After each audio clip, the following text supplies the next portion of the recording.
Dios le bendiga. Bienvenido a la clase que tenemos hoy, un llamado urgente a la gran cena de Dios.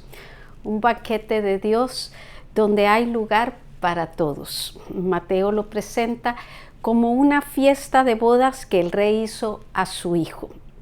Y Lucas lo describe como una gran cena preparada y ofrecida por un hombre a un grupo selecto.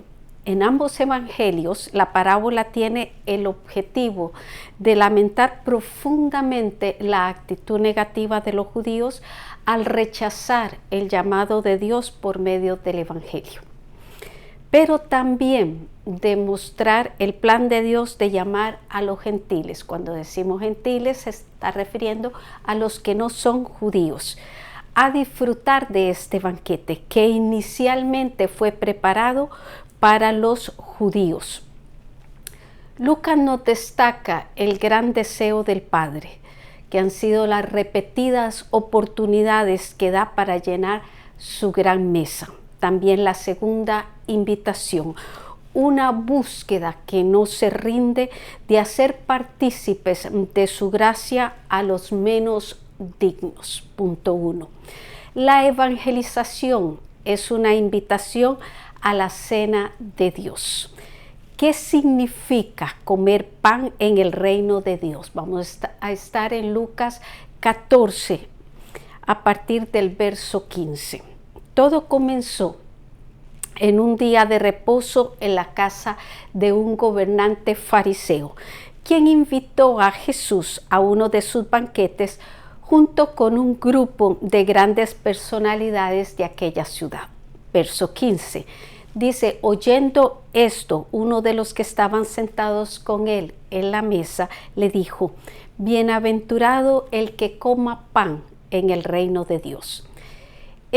Al escuchar con atención la exhortación de Jesús, pronuncia con entusiasmo el hebraísmo, un dicho judío que dice: bienaventurado el que coma pan en el reino de Dios. Probablemente porque este fariseo se creía digno y seguro de participar de la mesa del reino de Dios en la resurrección. La última declaración de Jesús en cuanto a la recompensa en la resurrección de los justos que él hace en el verso 14 de este capítulo. Punto B. La gran cena está preparada.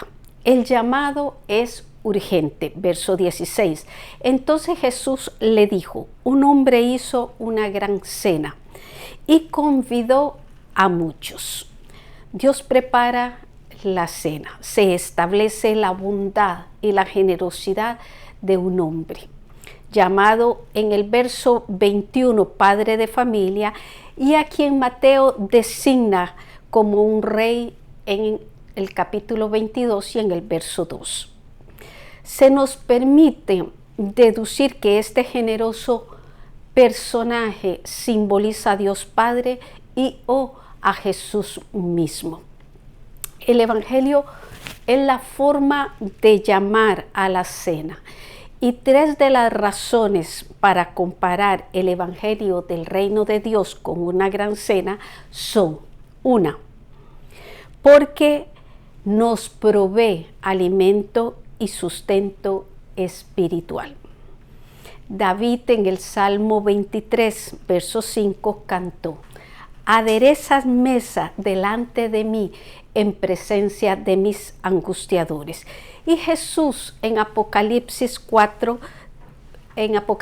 3, 20 dijo: si alguno oye mi voz y abre la puerta, entraré a él y cenaré con él y él conmigo. 2. Porque el Evangelio es la invitación divina, expuesta por medios humanos para que la gente sepa que hay lugar en la casa de Dios para todos los que quieran volver, como lo hizo el hijo pródigo. 3.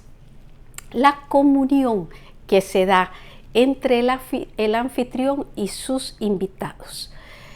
Al invitarlos, les muestra su amor y confianza, además de mostrarle sus tesoros y compartirlos con ellos. Verso 17. Y a la hora de la cena envió a su siervo a decir a los convidados: venid, que ya todo está preparado. Aquí se nos indica el aviso de que la cena ya está preparada. En los banquetes orientales se avisaba y se invitaba con anterioridad, pero cuando ya estaba en ese momento se mandaba un aviso. Aquí se nos indica este aviso. El ser humano, a causa de su pecado, se aleja de Dios y se convierte en una criatura sin esperanza. Estas criaturas necesitan saber que hay un banquete espiritual para los que acepten la invitación, nos dice Hebreos 1 del 1 al 2 y Marcos 16, 15. Punto C. Las excusas de los invitados en la evangelización de hoy. Verso 18. Y todos a una comenzaron a excusarse. El primero dijo: he comprado una hacienda y necesito ir a verla. Te ruego que me excuses. Verso 19. Otro dijo: he comprado 5 yuntas de bueyes y voy a probarlos. Te ruego que me excuses. Verso 20. Y otro dijo: acabo de casarme y por tanto no puedo ir. En base a estos 3 versos, analizaremos el tema de las excusas. 1.1.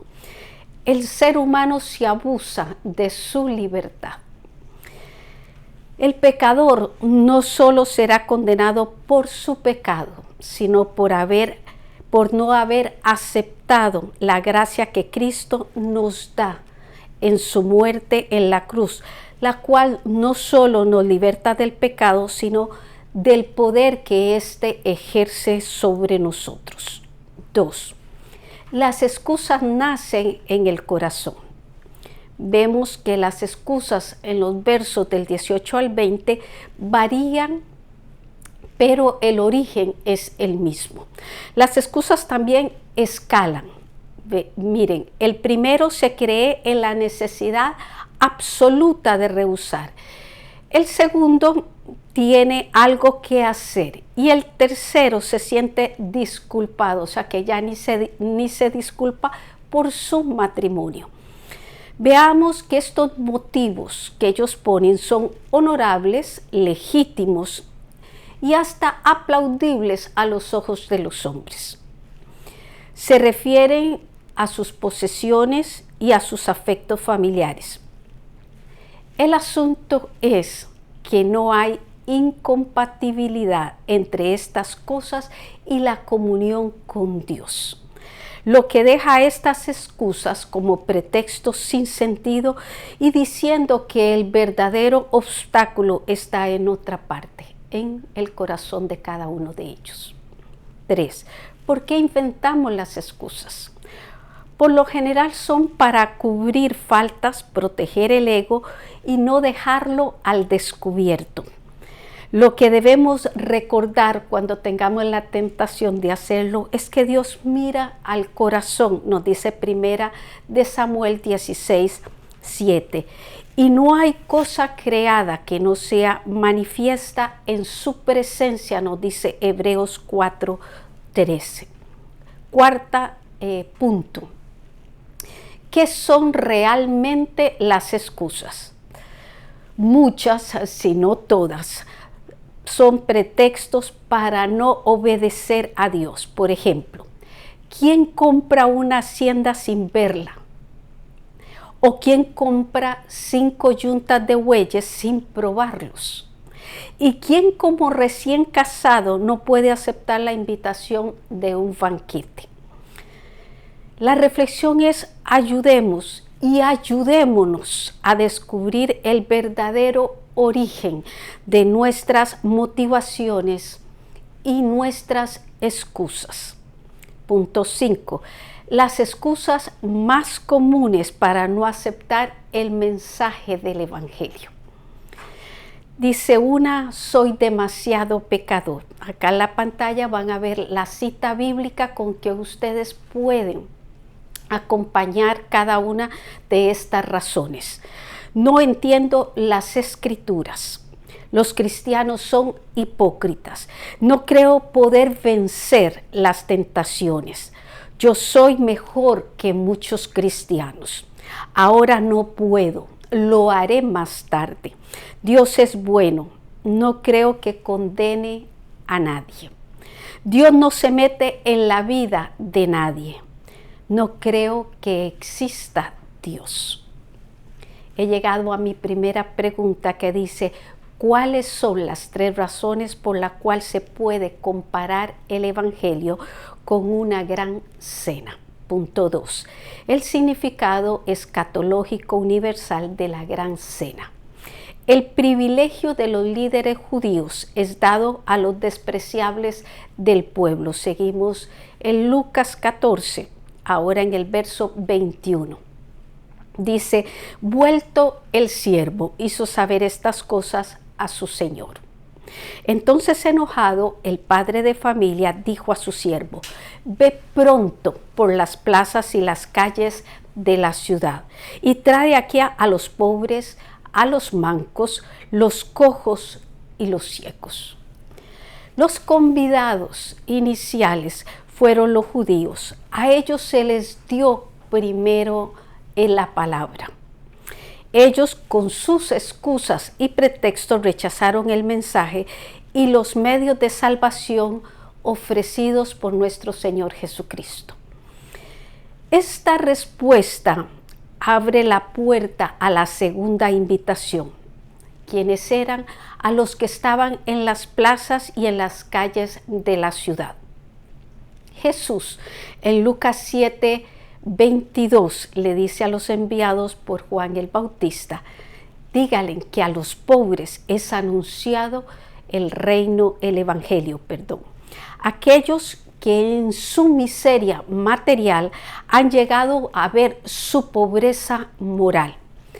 Este es el sentimiento que capacita para aceptar la invitación y entrar a aquella celebración. Así se le enseñó a los religiosos y legalistas que no es la grandeza humana la clave de la salvación. Por el contrario, esta es la que obstaculiza que la gente vea su verdadera necesidad, mientras en su alma se están haciendo estragos. El enojo de Dios representado aquí por el padre de familia se convierte en gozo al mandarle al siervo, quien es el siervo nuestro Salvador, a dar la gran oportunidad a los que los fariseos veían como pecadores, a los publicanos, a los galileos, extranjeros y la demás gente que ellos consideraban indignos. Antes de que veamos la tercera invitación, tomemos en cuenta que esta segunda invitación se mantiene dentro de los límites de la ciudad. Punto B. La tercera invitación anuncia la salvación de los gentiles, verso 22. Y dijo el siervo, Señor, se ha hecho como mandaste y aún hay lugar. Después de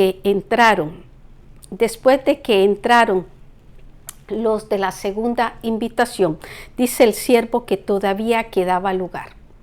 Fíjese, la etiqueta exigía no comenzar la fiesta hasta que todos los sitios estuvieran ocupados. Verso 23, dijo el Señor al siervo, ve por los caminos y por los vallados y fuérzalos a entrar para que se llene mi casa. Esta tercera invitación fue para los que andaban por los caminos y los vallados. La lista de invitados se extendió más allá de la ciudad, más allá de Israel, a los gentiles, a quienes los judíos veían como perros y ellos los habían desechado. Ahora eran incluidos. En Mateo 22, del 1 al 14, no se habla de esta tercera invitación. A lo mejor porque él les escribió a los judíos y no consideró el mencionar esta última parte que lo hizo Lucas. Romanos 10, 19 dice, también digo, ¿no ha conocido esto Israel? La rebeldía e incredulidad de los israelitas sirvió para que se abriera la puerta de la gracia a la salvación de los gentiles. Pablo dice en Romanos 11, del 11 al 12, digo pues, ¿han tropezado los de Israel para que cayesen? En ninguna manera. Pero por su transgresión vino la salvación a los gentiles para provocarlos a celos. Y si su transgresión es la riqueza de los gentiles, cuánto más su plena restauración. También pueden leer más de esto en Deuteronomio 32, 21, en Romanos 10, 19, 20, 21, en Isaías 65, del 1 al 2. Hoy como entonces debemos tomar la palabra del padre de familia e ir a invitar a la gran cena de Dios a todos los que sin merecer han de poder disfrutar de esta fiesta. Punto C. Lo que les espera a los que no aceptan la invitación. Verso 24. Porque os digo que ninguno de aquellos hombres que fueron convidados gustará mi cena. Que Dios sea fiel a sus promesas y quiera ofrecer los medios para la restauración de su pueblo escogido, no significa que sus juicios no sean rectos y firmes. Quienes menosprecian y rechazan el llamado a la salvación por su gracia enfrentarán su ira. La versión que Mateo nos da de esta parábola tiene declaraciones más fuertes que las que está dando Lucas. Los que no atendieron, dice, ni acudieron al llamado del rey, tomaron a los siervos y los mataron. Esto dice Mateo 22, 6. La costumbre oriental, lo que les había dicho anteriormente, incluía una invitación inicial y un nuevo llamado cerca de la hora establecida. Los invitados, en este caso Israel, rechazó este llamado. Y cuando se le hicieron nuevos ruegos presentando al Mesías, se volvieron en contra de una manera cruel contra los siervos que estaban proclamando el mensaje. Acordémonos que rechazaron al Juan el Bautista, Mateo 21, 25. ¿Y qué me dicen de Esteban, que fue apedreado? Hechos 7, 59. Y Jacob, que fue muerto a espada, Hechos 12, 2. Mateo 22, 7 continúa y dice que al oírlo el rey se enojó y enviando a sus ejércitos destruyó a aquellos homicidas y quemó su ciudad. Se predice así la destrucción de Jerusalén en el año 70 después de Cristo, bajo el ejército romano con Tito, que según esta parábola se considera a este ejército como un instrumento que llevó a cabo este juicio. Tener en poco las advertencias que la palabra nos da, o jugar con el tiempo de misericordia que Dios nos permite es peligroso. La paciencia de Dios tiene límites. Su bondad es incontable, pero no va a sustituir su justicia. Juan 3:36 nos dice, el que rehúsa creer en el Hijo no verá la vida, sino que la ira de Dios está sobre él. Y lo dice en tiempo presente. Israel nos da testimonio de esta verdad. Tan determinante es Lucas 14:24 como Hebreos 2:3, cuando nos dice, ¿cómo escaparemos nosotros si descuidamos una salvación tan grande? Hebreos 4, del 1 al 2 nos aconseja y comienza con la palabra temamos. Eso significa pensar con fundamento que puede suceder algo que nos perjudique. O no hacerlo es actuar sin prudencia ni respeto. Pues no sea, continúa el verso, no sea que permaneciendo aún en la promesa de entrar en su reposo, algunos de nosotros parezca no haberlo alcanzado. Porque también a nosotros se nos ha anunciado la buena nueva como a ellos, pero no les aprovechó el oír la palabra por no ir acompañada de fe en los que la oyeron. Así que el consejo es: sigamos como siervos de Dios diciendo a todo el que podamos, aún hay lugar, por las plazas, por las calles, en los caminos y en los vallados. Y esto una y otra vez. Segunda pregunta: ¿para qué sirvió la rebeldía e incredulidad de Israel? Reflexión. La parábola de la gran cena no es más que un mensaje de esperanza para todos nosotros que sin merecerlo hemos sido llamados con amor a tener comunión con el Padre y con el Hijo a través del Espíritu Santo de Dios. Puerta que se abrió al negarse los judíos a acudir a la invitación del Evangelio. Nuestra invitación. Jesús sigue diciendo a través de sus siervos: he aquí, yo estoy a la puerta y llamo. Si alguno oye mi voz y abre la puerta, entraré a él y cenaré con él y él conmigo. En otras palabras, la invitación continúa. Apocalipsis 3:20. Y para nuestra próxima semana, recuerde que estamos recibiendo herramientas para equiparnos como siervos del Señor, riesgos y promesas para los que evangelizan.